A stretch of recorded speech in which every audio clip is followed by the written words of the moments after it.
Good morning विद्यार्थी मित्रों, सुप्रभातम।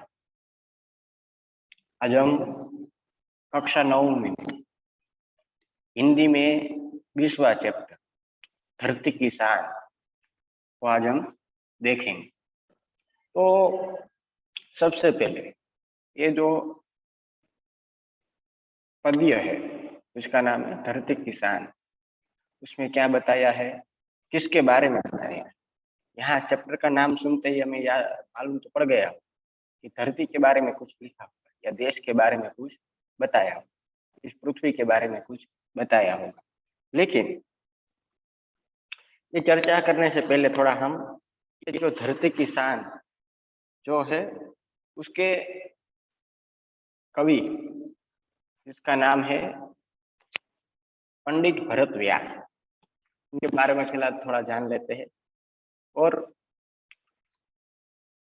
उन्होंने ये धरती की शान जो पद्य है उसमें क्या बताया है उसके बारे में थोड़ा पहले हम चर्चा कर लेते हैं। तो सबसे पहले ये जो धरती की शान है उसके कवि के बारे में थोड़ा पहले हम पढ़ लेते हैं।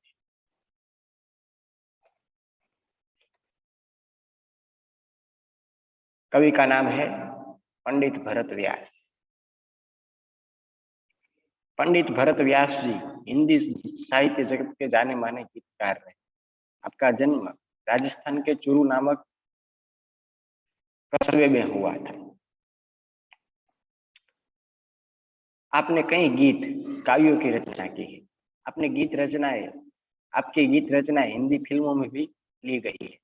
आपकी रचनाओं में विभिन्न मानव मूल्य प्रस्थापित हुए।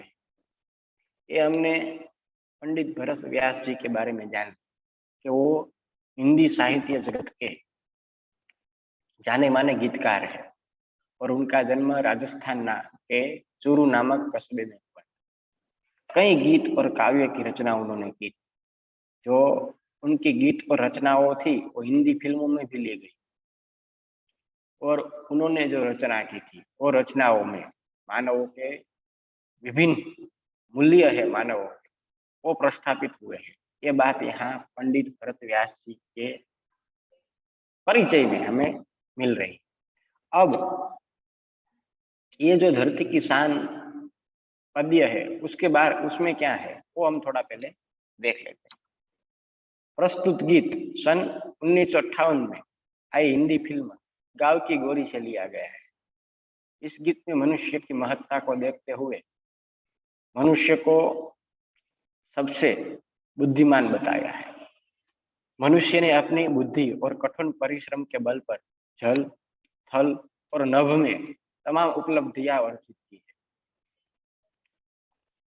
मनुष्य ने अपनी शक्ति से प्रकृति को बहुत सीमा तक अपने अनुकूल ढालने में सफल हुआ है।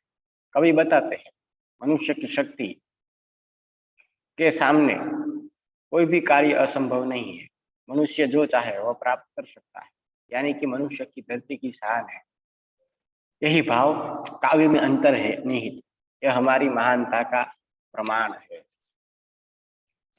तो हमने देखा कि ये जो कवि है पंडित भरत व्यास जी, उन्होंने क्या कहा, ये जो धरती की शान जो पद्य है वो सन 1958 में आए हुए हिंदी फिल्म गांव की गोरी से लिया गया और इसके अंदर इस गीत में मनुष्य की महत्ता, उनकी महत्ता देखते हुए मनुष्य को ही सबसे बड़ा बुद्धिमान बताया है। मनुष्य ने अपनी बुद्धि और कठोर परिश्रम के बल पर जल और थल और नभ में तमाम उपलब्धियां अर्जित की है। नभ का बहुत सारा पर्यायवादी शब्द भी हमें मिलेगा, गगन, आकाश जैसे। तो मनुष्य ने अपनी शक्ति से प्रकृति को बहुत सीमा तक अपने अनुकूल ढालने में भी सफल हुआ है। वो हम देख सकते हैं हमारे वैज्ञानिक जो है, सब साइंटिस्ट, वो सब वो मिलकर बहुत सारे संशोधन कार्य भी कर रहे हैं। तो इसके वही बात यहाँ बताई गई है कि कवि बताते हैं कि मनुष्य की शक्ति के सामने कोई भी कार्य असंभव नहीं। एक बार वो ठान लेता है तो मुझे ये कार्य करना ही है, तो उसके सामने कोई भी उपलब्धि या कोई भी शक्ति अथवा कोई भी कार्य उसके लिए असंभव नहीं है। मनुष्य जो चाहे वो प्राप्त कर सकता है। यानी कि मनुष्य ही धरती की शान है। यही भाव इस काव्य में अंतर्निहित है। ये हम हमारी महानता, हमारे देश की महानता और हमारी महानता के बारे महानता का यह प्रमाण, ये धरती की शान जो काव्य है हमें दे रहा है। तो ये हमने धरती की शान का संक्षिप्त परिचय भी, संक्षिप्त वर्णन भी देख लिया कि इसमें क्या बताया है और क्या इसमें है। तो अब हम आगे बढ़ते हैं उस काव्य की ओर जिसमें पंडित भरत व्यास जी ने मनुष्य की महत्ता को देखते हुए मनुष्य को क्यों सबसे बड़ा बुद्धिमान बताया है। देखते हैं आगे, पठन करेंगे और बाद में उनका अर्थ भी साथ में देखते जाएंगे।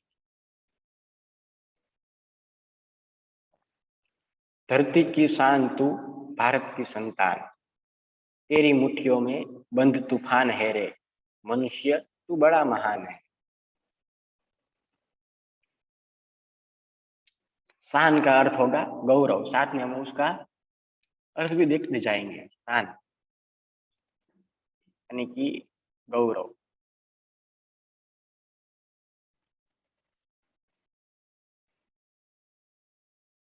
तो पहली 3 पंक्तियों में कवि कह रहे हैं, हे मनुष्य, धरती की शान तू, भारत की संतान। हे मनुष्य, हे भारत माता की संतान, तू इस धरती का गौरव है। शान यानी कि गौरव है। तू मुट्ठियों में बंद तूफान है। तूफान को भी अपनी मुट्ठियों में बंद करने की शक्ति रखता है। हे मनुष्य, तू बड़ा महान है। हे मनुष्य, तू सचमुच बहुत बड़ा महान है। हे तू शक्तिशाली है। ये बात पहली 3 पद्यों के अंदर कवि पंडित भरत व्यास जी ने बताई है। आगे बढ़ते हैं थोड़ा।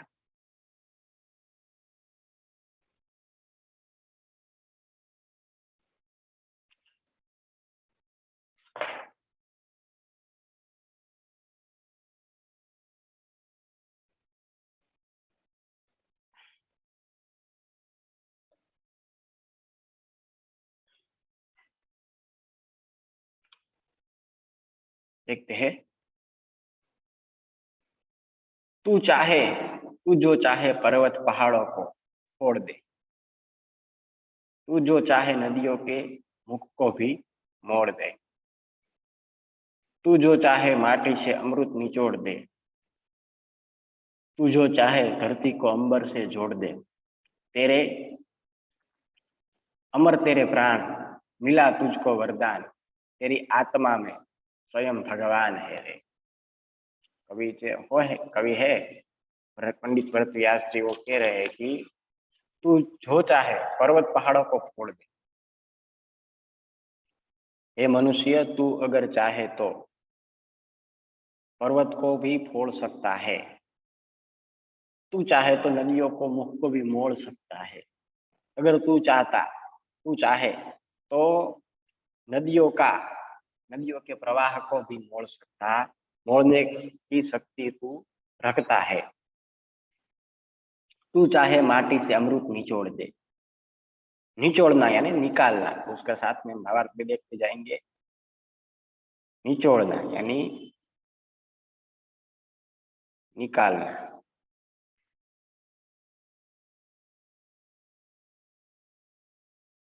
यानी कि उन्होंने कहा कि तू अगर चाहे तो माटी से भी अमृत निकाल सकता है। तू जो चाहे धरती को अंबर बना सकता है। अंबर से जोड़ दे। अंबर यानी आकाश। अंबर का अर्थ होगा आकाश।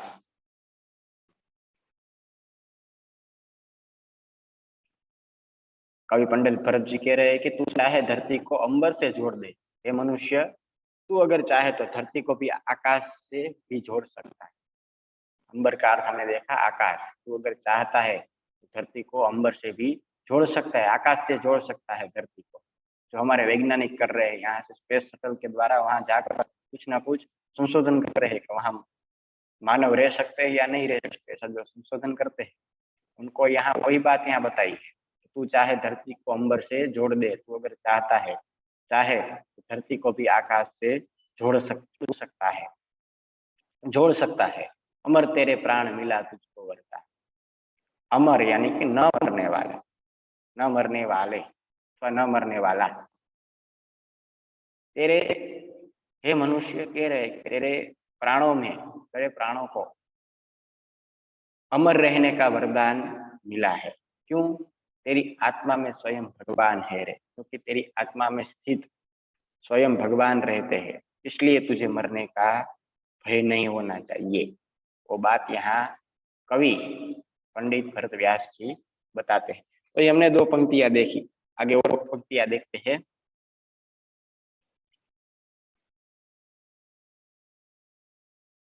नयनों में ज्वाल, तेरी गति में भूचाल, तेरी छाती में छिपा महाकाल है। पृथ्वी के लाल तेरा हिमगिरी सा भाल, तेरी भ्रुकुटी में तांडव का ताल है। निज को तू जान, निज को तू जान, जरा शक्ति पहचान, तेरी वाणी में युग का आवाहन है रे। पंडित भरत श्री व्यास जी क्या कह रहे हैं कि नयनों में ज्वाल, ज्वाल यानी कि अग्नि की लपट। या हम देखते हैं ज्वाल का अर्थ होगा अग्नि की लपट।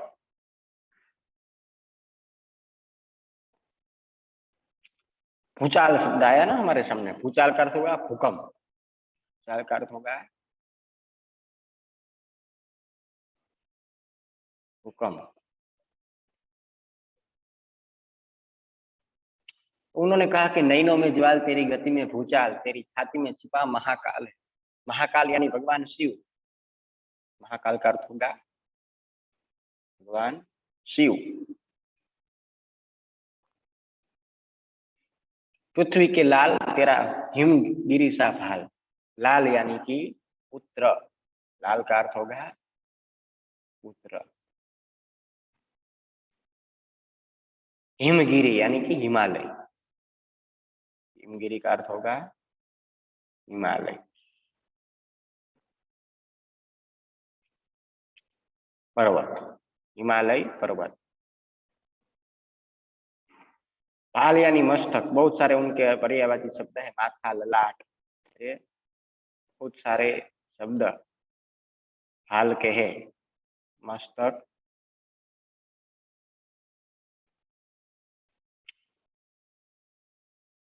माथा और ललाट। तेरी भ्रुकुटी में तांडव का ताल है। भ्रुकुटी यानी भौं, भ्रुकुटी का अर्थ होगा भौं। ताल यानी लय, ताल का अर्थ होगा लय। निज को तू जान, जरा शक्ति पहचान। निज यानी निज की यानी कि खुद की, निज की का अर्थ है खुद की। तू अपनी खुद की शक्ति को पहचान। तेरी वाणी में युग का आह्वान, आह्वान यानी पुकार या बुलावा। आह्वान का अर्थ होगा पुकार, बुलावा, बुलावा या पुकार।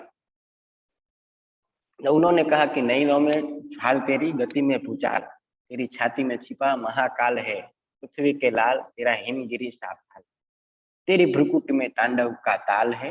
निज को तू जान, जरा शक्ति को पहचान, तेरी वाणी में युग का आवाहन है रे।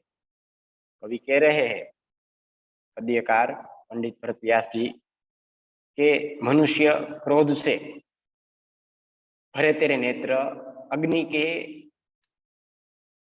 ज्वाला के समान है, और यानी कि ज्वाला के समान तेरे नेत्र है वो बन सकते हैं। तेरी छाती में छिपा महाकाल है, तेरी गति में भूकंप लाने की शक्ति भी है, तेरी गति में भूचाल यानी कि तेरी गति में भूकंप लाने की शक्ति भी है। स्वयं महाकाल तेरे सीने में, हृदय में रहता है। पृथ्वी के लाल तेरा हिमगिरी सा। हे मनुष्य, तू पृथ्वी का पुत्र है। तेरा मस्तक हिमालय की तरह ऊंचा है। हिमगिरी सा भाई, यानी कि तेरा मस्तक हिमालय की तरह ऊंचा है। तेरी भ्रुकुटी में तांडव का ताल है। तेरी भौं में, भौं का अर्थ ने देखा ना, तेरी भ्रुकुटी में तांडव का ताल है। तेरे भौहों में भगवान शिव के तांडव के नृत्य की लय यानी कि विनाश करने की शक्ति है। हे मनुष्य, निज को तू जान। हे मनुष्य, तू खुद को पहचान, जरा शक्ति पहचान। तुझमें अपार शक्तियां छिपी है, उन्हें जानने का तू प्रयत्न कर। तेरी वाणी में युग का आवाहन है। तू चाहे तो तेरी वाणी नए युग को बुला सकती है। ये बात यहाँ कवि ने, पंडित भरत जी व्यास जी ने बताया है। आगे बढ़ते हैं, थोड़ा पढ़ेंगे और बाद में उनका अर्थ भी देखेंगे साथ। धरती सा धीर तू, तू है अग्नि सा वीर। तू जो चाहे तो काल को भी थाम ले, पापों का प्रलय करके पशुता का शीश झुके। तू जो अगर हिम्मत से काम ले, गुरु सा मतिमान, पवन सा तू गतिमान। तेरी नभ से भी ऊंची उड़ान है रे। कहा कवि ने कि धरती सा धीर तू है, अग्नि सा वीर। तू चाहे तो काल को भी थाम ले, पापों का प्रलय रुके, पशुता का शीश झुके। तू जो अगर हिम्मत से काम ले, गुरु सा मतिमान, पवन सा तू गतिमान। तेरी नभ से भी ऊंचा उड़ान है रे। धरती सा धीर तू, अग्नि सा वीर। तू चाहे तो काल को भी थाम ले। काल यानी कि समय, काल का अर्थ होगा समय।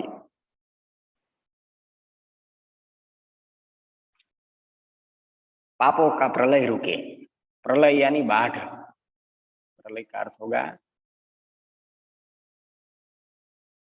बाढ़। पशुता का शीश झुके, पशुता यानी दुष्टता,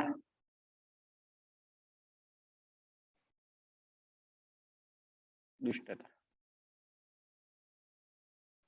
तू जो अगर हिम्मत से काम ले, शीश झुके, शीश यानी कि सिर, शीश का अर्थ होगा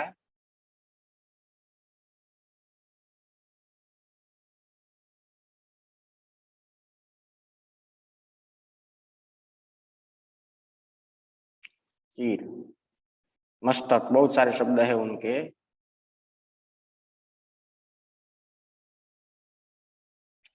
तू जो अगर हिम्मत से काम ले, गुरु शाह मतिमान, गुरु यानी बृहस्पति की बात यहाँ हो रही है, जो दानवों राक्षसों के गुरु है, उनकी बात यहाँ हो रही है, बृहस्पति।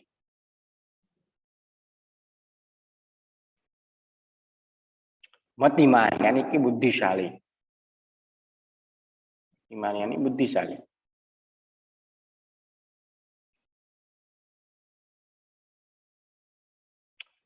पवन सातु गतिमान, गतिमान यानी रफ्तार वाला,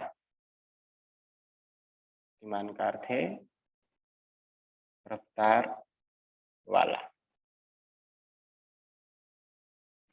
नभ का अर्थ है आकाश, हमें आगे भी देखा, नभ का अर्थ है आकाश। तो कवि यहाँ कह रहे हैं कि धरती सा धीर तू है, अग्नि सा वीर। तू जो चाहे तो काल को भी थाम ले, पापों का प्रलय रुके, पशुता का शीश झुके। तू जो अगर हिम्मत से काम ले, गुरु सा मतिमान, पवन सा तू गतिमान। तेरी नभ से भी ऊंची उड़ान है रे। उन्होंने कहा कि मनुष्य, तुझ में धरती के समान धीरज रखने की, धीर यानी कि धीरज, धीरज रखने की शक्ति है। अग्निशा वीर, उसी तरह तुझमें अग्नि के समान जला देने की शक्ति भी है। तू चाहे तो काल को भी थाम ले। अरे मनुष्य, तू अगर एक बार कुछ ठान ले तो काल को भी आगे से बढ़ने से रोक सकता है। पशुता का शीश झुके, काल को भी थाम ले, कहा ना कि तू काल को भी आगे बढ़ने से रोक सकता है। पापों का प्रलय रुके, पशुता का शीश झुके। आज धरती पर जो पाप की बाढ़ आई है, प्रलय आया हुआ है, प्रलय रुके, प्रलय का हमने देखा, बाढ़, तो पापों का वो प्रलय, पापों की बाढ़ आई है, तू चाहे तो उसे भी रोक सकता है। पशुता का शीश झुके। ये मनुष्य जो पशुता यानी कि दुष्टता आज अपना सिर उठा रही है, तू जो अगर हिम्मत से काम ले, हिम्मत से तू परास्त कर सकता है उन्हें जो पशुता का अपना सर उठा रही है। पापों का प्रलय रुके, पशुता का शीश झुके, यानी कि अरे मनुष्य, तू अगर एक बार ठान ले तो काल को भी आगे बढ़ने से रोक सकता है। और आज धरती पर जो ये बाढ़ आई है, तू चाहे तो उसे रोक सकता है। जो पशुता ने आज सर उठा कर रखा है, तू चाहे तो उसको भी परास्त कर सकता है। गुरु सा मतिमान, पवन सा तो गतिमान। हे मनुष्य, तुझमें बृहस्पति जैसी उच्च कोटि की बुद्धि है। दानवों के जो गुरु थे, राक्षसों के, बृहस्पति बहुत बुद्धिशाली थे, और देवताओं के गुरु थे जो, सॉरी दानवों के नहीं लेकिन देवताओं के जो गुरु है, इनका नाम है बृहस्पति। दानवों के गुरु का नाम है शुक्राचार्य और देवताओं के गुरु का नाम है बृहस्पति। जो बृहस्पति जैसी उच्च कोटि की बुद्धि है और तू वक्त के समान गति रखने वाला है। पवन सा तो गतिमान, वक्त के साथ गति रफ्तार बनाने रखने वाला है, रफ्तार बढ़ाने वाला है। तेरी नभ से भी ऊंची उड़ान है, इसलिए तू आकाश में जैसी चाहे वैसी उड़ान तू भर सकता है। ये बात यहाँ धरती किसान द्वारा पंडित भरत व्यास जी ने यहाँ बताई है। तो ये जो काव्य है उसके अंदर मनुष्य में और ईश्वर का निवास कहाँ होता है, पहले वो बात कही। पर्वत नदियां सब मनुष्य के वश में है। मनुष्य मिट्टी से भी अमृत निकाल सकता है, वह धरती को और आकाश को एक कर सकता है। वो बात पहले बताई और बाद में उन्होंने कहा कि पृथ्वी के लाल के अद्भुत शक्तियां है। भारत के इस पृथ्वी के लाल में अद्भुत शक्ति है, कौन कौन सी है? तो मनुष्य पृथ्वी का लाल है, उसकी छाती में महाकाल बैठा हुआ है। साक्षात हिमालय जैसा उसका मस्तक है, उसकी वाणी में युग की पुकार है, उसकी प्रकृति में शिव का तांडव भी निवास करता है। बाद में उन्होंने लास्ट में बताया कि वो काल को भी थामने की शक्ति रखता है। कैसे? मनुष्य की शक्ति भी की कोई सीमा नहीं है, उसमें धरती के समान धीरज रखने की भी शक्ति है। तो अग्नि जैसा बल भी है, वह पापों को बढ़ने से रोक सकता है और पशुता को जीत सकता है। वह आकाश से भी ऊंचा उड़कर दिखा सकता है, वह काल को भी रोक सकता है। वो बात यहाँ 3 पद्य द्वारा में बताई गई है। धरती किसान पंडित भरत व्यास द्वारा रचित ये जो पूरा पद्य है, उसमें उन्होंने बहुत सारी बात मनुष्य के बारे में बताई कि मनुष्य तू ऐसा है, तू ऐसा है। पर्वत नदियां सब मनुष्य के वश में है, वो चाहे कुछ भी कर सकता है। मिट्टी से भी अमृत निकाल सकता है और धरती और आकाश को एक भी कर सकता है। क्यों? क्योंकि उसके मनुष्य में पृथ्वी का, उसकी छाती में महाकाल भगवान शिव बैठा हुआ है, जो साक्षात हिमालय जैसा उसका मस्तक है। उसकी वाणी में युग की पुकार है और उसकी प्रकृति में शिव का तांडव निवास करता है।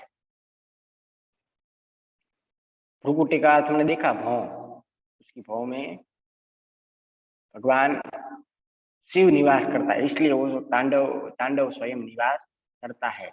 उसकी सीमा नहीं है कोई भी शक्ति। मनुष्य जिसमें धरती के समान धीरज रखने की भी शक्ति है, तो अग्नि के जैसा बल भी है, धीरज भी है, लेकिन अग्नि जैसा बल भी है। वह पापों को बढ़ने से रोक भी सकता है और पशुता को भी जीत भी सकता है। वह आकाश से भी ऊंचा उड़कर दिखा भी सकता है, वो काल को भी रोक सकता है। वो बात यहाँ धरती की शान द्वारा पंडित भरत व्यास जी ने हमें बताई। तो ये जो पद्य है पूरा धरती की शान, वो हमने यहाँ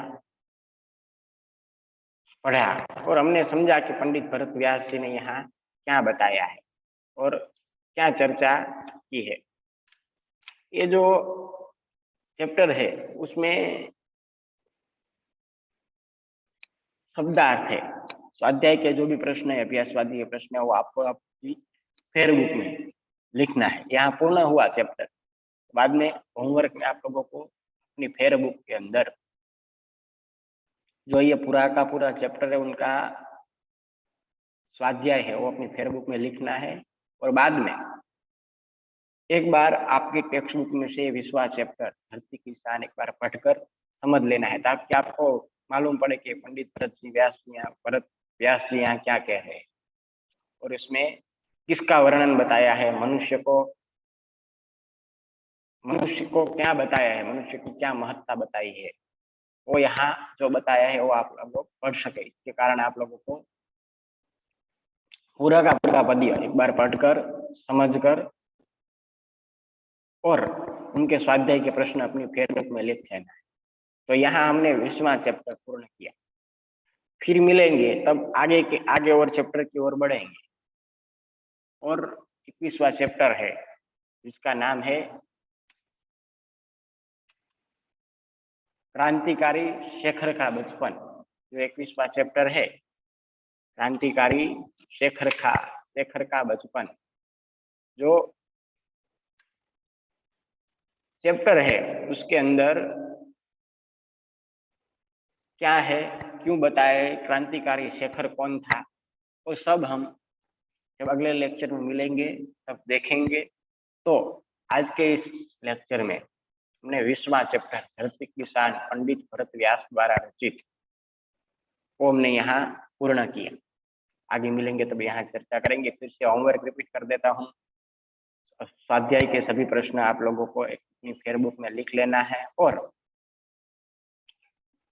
एक बार ये पूरा का पूरा पद्य पढ़कर समझ लेना है। जो भी प्रश्न समझ में न आए वो आप लोगों को पूछकर उसका हल भी ले लेना है, ताकि आप लोगों को पूरी तरह आप फेयरबुक में ये पूरा का चैप्टर का जो स्वाध्याय है वो आप लिख सके। तो आज के लेक्चर में यहाँ तक का रखते हैं।